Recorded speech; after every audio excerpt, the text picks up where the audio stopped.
Okay, super team. So let's look at this problems involving proportions. All right, so many problems contain information that permits two ratios to be set up. Two ratios to be set up. These ratios are in proportion, but one term of one ratio is unknown. So unknown we can represent with an X or a Y or a question mark or something of that sort.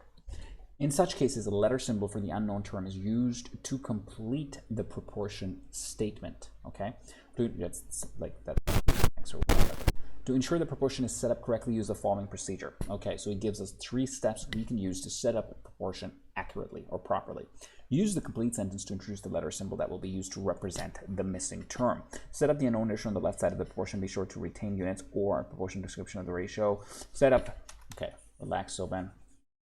So basically now, what he's saying, we'll look at an example of that down here, okay? So solve each of the following problems involving a proportion. If 5 kilograms of sugar costs $9.20, what is the cost of 2 kilograms of sugar, okay?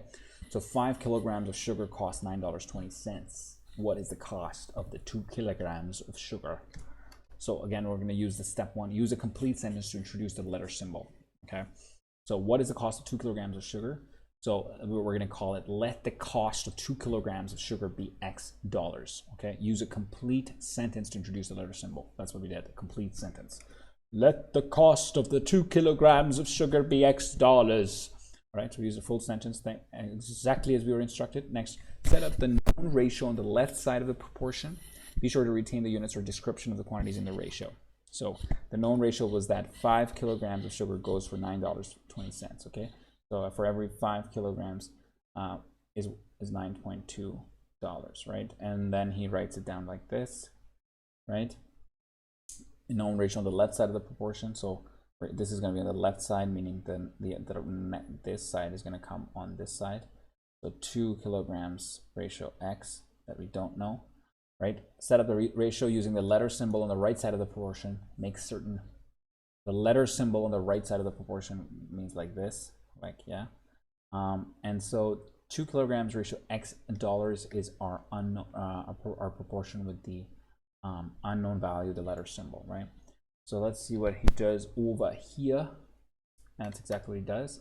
So he puts 5 kilograms over $9.20, which is the same as 5 ratio 9.2 equals 2 ratio X. Well, so 2 ratio X, so X is the unknown. We set it up on the left-hand side, set up this on the right-hand side, and now for the great drum rolls, cross multiplication. Yes, X goes there, this goes there, and boom, boom, boom. We got our new situation. So X gets multiplied here, it becomes 5 times X. This gets multiplied here, becomes 9.2. 0 times 2, which becomes 18 times 40. And then X equals 18.40 is because he divided both sides with 5. Divide this with 5. Divide this with 5. This gets canceled, so he's left with X equal to 18.40 divided by 5. Now 18.40 divided by 5 is 3.68. And so 2 kilograms of sugar cost $3.68. Heck yeah, you guys figured it out. All right, so awesome. Let's look at one more example. You can put up with me for one more example. Guys, come on. If your car can travel 385 kilometers on 35 liters of gasoline, how far can it travel on 24 liters? Okay, so for 384 kilometers, you can traverse the Great Canadian Frozen Highways for 35 liters of fuel, right? And how far can you travel on 4 liters? So you know 24 liters, you don't know the X. So to follow the steps from the last, first you say that, declare that in the form of a sentence. Let the distance traveled on 24 letters be n kilometers. All right. Then the ratio, known ratio is 384 kilometers, ratio 35, which is this one. The second ratio is n kilometers 24. So I used an X, he used an n, whatever. His is better, maybe. Who knows? 385 kilometers divided by 35 liter equals n kilometers over 24 liters, which is the same as the way we set it up here. Ladies and gentlemen, gentlemen and ladies, 385 divided by 35 and everything in between. 385 divided by 35 equals n over 24. Then he just cross multiplies it, right? So 24 gets multiplied by 385, and then 35 gets multiplied by n. So you get at a situation where 385 times 24 equals 35 n, and then divides both sides by 35, and then boom, he's left with n equals to, sorry, both sides with 35, and then he's left with this situation here, boom, right? And then 385 times 24, whatever that is, divided by 35 equals 264. I'm taking your word on this, textbook. I'm taking your words on it. I haven't busted out my calculator. But anyways, that's not an important. The important step is to figure out the steps. After the cross multiplication, what happens? You basically you do the cross multiplication. You multiply 24 by 385. You multiply 35 by n. Whatever answer you get from there, you divide 35 on both sides to isolate the n. That's the point. We're trying to isolate the n because that's the value we want. We want to get the value n, which for us is the distance traveled on 24 liters. How much distance did somebody travel on 24 liters? And we're telling them n kilometers, and they're like, what are you guys talking about, man? What does it mean to have n kilometers? And we're like, just hold on a minute, let us do these calculations, and at the end we'll tell them you can go 264 kilometers, my friend, on 24 liters. If it's true that this is the rough rate at which gasoline is spent by your vehicle. So yeah, that's all there is to it. Okay, so let's clear the mind, the space, and we will look at some more problems. Okay, so two contractors agreed to share revenue from a job in the ratio 2:3. Okay, so remember this is from the ratio part of the job that we talked about. Contractor A received a smaller amount, made a profit of $480. That's the guy that got the two parts, right? So he got, whoops. All right. Yeah, so contractor A, which is this guy, received a smaller amount, made a profit of $480 on a job. If contractor A's profit compared to revenue is in the ratio 3:8, determine contractor A's revenue, the total revenue of the job. Okay, so again, sorry being facetious here, but two contractors agreed to share revenue from a job in the ratio 2:3. Okay, contractor A, who received a smaller amount, made a profit of $480 on the job. So whatever the total revenue was, this guy got $480 out of the job. Okay, and contractor A's profit compared to revenue is in the ratio 3:8. Okay, just a little bit of multiple steps to this, but if you take your time, it won't be that hard to understand. Okay, so let's make some diagrams. Okay, so because diagrams make things easy, plus they're fun, right? So why not? So let's say there's two contractors, Billy Bishop and I don't know, Brad Pitt, and then we'll make Brad Pitt a different color maybe. Yes. So let's say this is Mr. Pitt, and what happens is they said that they'll share the revenue. They're working on a job. Okay, there's a job, and both of them are working on it, right? Both of them are working on a job together, get stuff done, guys, and they say they're going to share the proportion in ratio 2:3. So that means is that if they get $100, then this guy is going to get 2/5 multiplied by 100, and this guy is going to get 3/5 multiplied by 100.